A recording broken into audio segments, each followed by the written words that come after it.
alguien te puede preguntar, vale, pero tú, bueno, decimos que hay una oligocracia, ¿no? Una partidocracia, oligarquía de partidos y demás, pero ¿por qué realmente cuando hubo la transición, la famosa transición a la muerte del dictador, por qué no se forma una democracia normal? Sí, era en teoría lo que se pretendía, ¿no? Sí, la transacción, ¿no? Que es como se denomina en algunos círculos. ¿No? Eso es, la transacción. ¿Por qué? Pues tampoco soy un gran erudito sobre este tema, evidentemente, pero lo que me he informado y he acudido a las fuentes, libros como los de pues, Pilar Urbano y demás, que relatan brillantemente todo este proceso. ¿Por qué no se hace por miedo?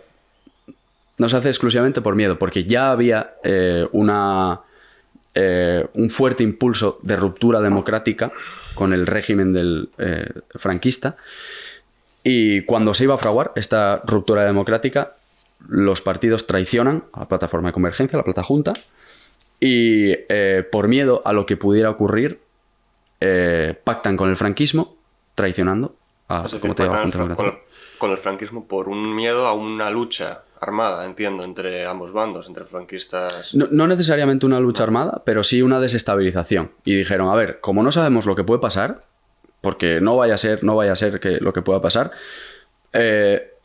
vamos a hacer una cosa. Vamos a pactar con el franquismo, vamos a pactar entre todos, literalmente. No estoy diciendo pactar con el franquismo como clickbait. O sea, fue lo que se hizo, ¿vale? Con ministros franquistas. Esto lo puede comprobar cualquier persona. Esto está probado y archiprobado. Entonces, vamos a hacer un sistema en el que el peor de los casos ganemos todos. Entonces, como queremos seguir teniendo el poder, lo que vamos a hacer es una lavadita de cara, y en vez vamos a llamarla democracia, que por cierto, con Franco se le denominaba democracia orgánica. No sé si lo sabéis, pero también lo podéis buscar por ahí. Democracia orgánica, porque además se votaba también, ¿eh? ¿Qué se votaba exactamente? Porque esto sí que lo he oído, pero es que no sé exactamente con Franco que se votaba. Pues supongo que... Es que es algo que no me cabe.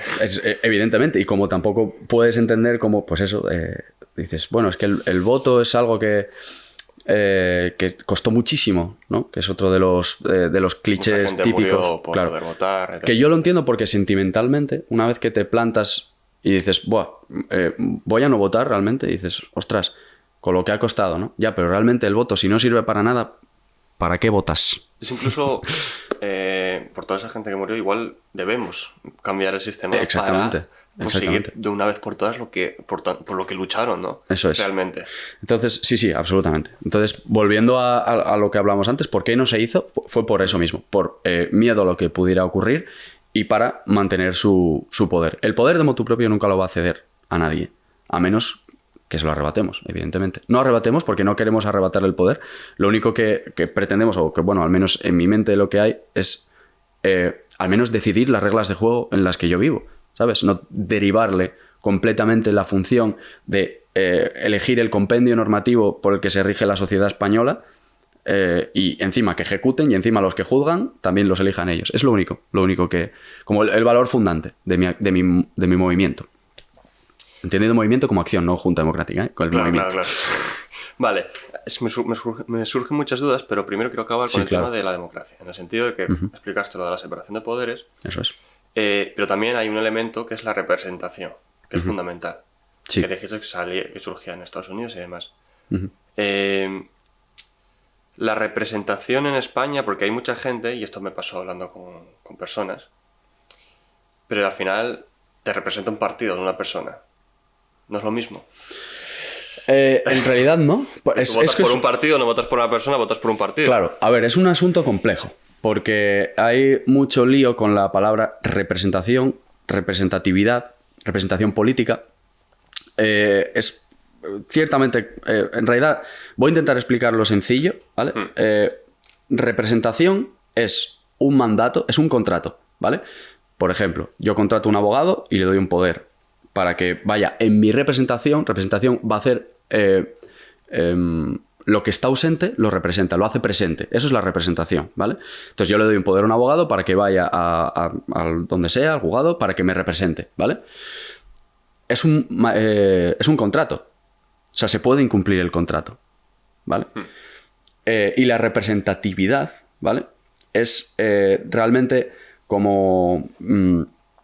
no es un contrato como tal, es lo que hacen los partidos políticos, son representativos, en realidad, ¿vale? La representatividad es, por ejemplo, un ejemplo muy sencillo, que además se explica por ahí mucho, es la sidra representativa de Asturias, ¿vale? Pero no lo representa, la sidra no representa Asturias, ¿vale? Esto es un ejemplo muy sencillo. Entonces, la representación política consiste en esto es un contrato que tiene el representado y el representante.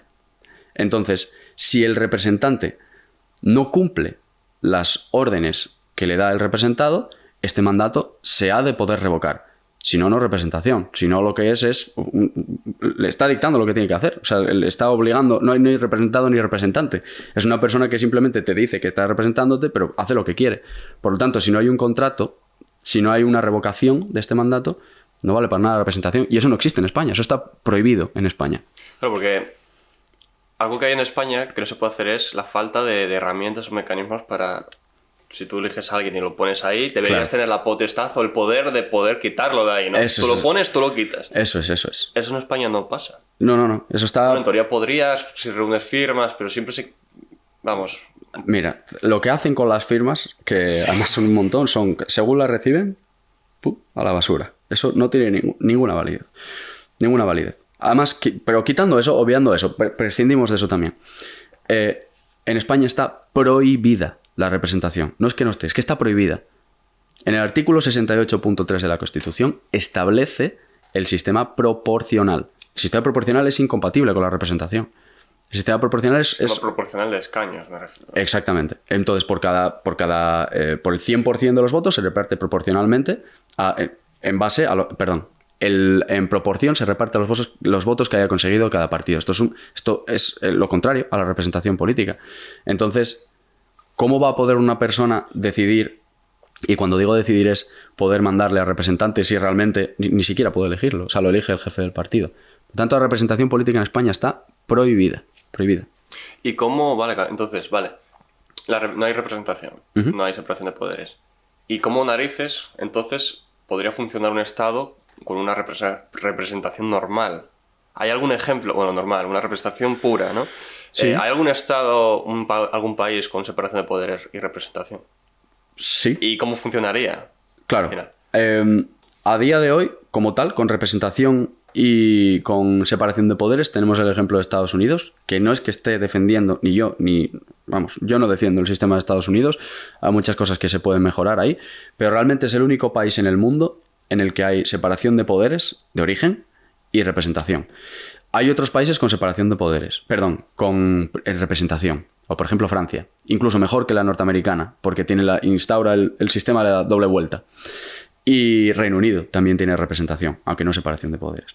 Entonces, hay ejemplos en el mundo de países en los que esto existe y se practica día a día.